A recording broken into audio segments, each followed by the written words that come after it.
क्या बताया देता है कि जीवन में एक ही बार आपकी शादी होती है, आपका वही आपका फ्रेंड होता है, वही आपका सब कुछ होता है। अब आप ये बताओ कि जो भी आपका मान लिया गर्ल्स हैं, आपका कोई बॉयफ्रेंड बना, एक दो दिन आप क्या करवा लेगा, ज़्यादा से ज़्यादा खर्चा करवा लेगा। आप खर्चा ही करवा लोगे ना, वो दे देगा, अरे गिफ्ट दे दिए। छोटे छोटे गिफ्ट के चक्कर में हम अपने आप को खराब कर लेते हैं उनके साथ। लेकिन नुकसान बेटे लड़कियों का होता है, मैं सबसे पहले आपको बता देती हूँ कि नुकसान लड़कियों का होता है, इसीलिए बॉयफ्रेंड गर्लफ्रेंड के चक्कर में मत पड़ना।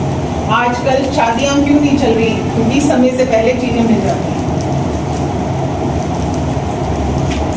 आजकल आप देखो कि सबसे ज्यादा बांझपन आ रहा है इस समय पर। लड़कियों का शरीर खराब हो जाता है। अपने जो है अपने बड़ों से पूछना, अपने घर में मम्मी पापा से, कभी मम्मी से बैठ के बात करना और पूछना उनसे कि मम्मी आपके शरीर पर क्या क्या नुकसान होगा। एक बच्चा पैदा करने में औरत का पूरा शरीर खत्म हो जाता है। दोबारा जीवन कहते हैं, नया जीवन। एक बच्चा पैदा करने का मतलब एक नया जीवन।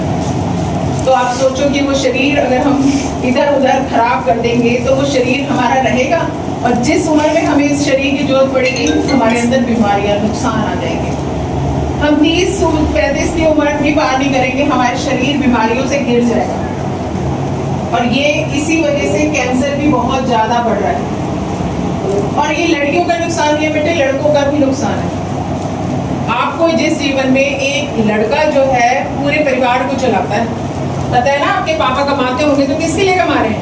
पूरे परिवार के लिए, अकेले अपने लिए तो नहीं कमा रहे ना, कमा रहे पूरे परिवार के लिए। और कल को ये काम किसने करना है? आप लोगों ने भी करना है। अगर हम गलत चक्करों में, गलत चीजों में पड़ेंगे तो जो पैसा हमें इन्वेस्ट करना था, जिस पैसे को हमने संभालना था, वो संभालने के बजाय हमने क्या करा? गलत चीजों में उसको वेस्ट कर दिया। नुकसान किसका हुआ? हमारा। पढ़ाई में एक बयान में दो तलवारें कभी नहीं रह सकती, इसीलिए हमारी हिंदू संस्कृति में आश्रम बनाए गए। पहला आश्रम ब्रह्मचार्य आश्रम है, जिसमें ब्रह्मचार्य आश्रम का मतलब है कि हमें केवल और केवल अपने भविष्य को बनाने के लिए ही अपना समय व्यतीत करना है। कम से कम 20-21 साल की उम्र तक, 25 साल की उम्र तक तो हमारा होना चाहिए, ठीक है ना। उसके बाद आपको गृहस्थ आश्रम अपने आप ही मिल जाएगा। आपके लिए कोई ना कोई तो बना ही है, ऐसा तो नहीं है ना। तो उस समय पर अपने उस आश्रम के अंदर हमें अपने आप को एंजॉय करना चाहिए। उसके बाद धीरे धीरे कौन सा हो गया? वानप्रस्थ आश्रम। धीरे धीरे छोड़ने का आश्रम हो जाता है। जो एज हमारी चल रही है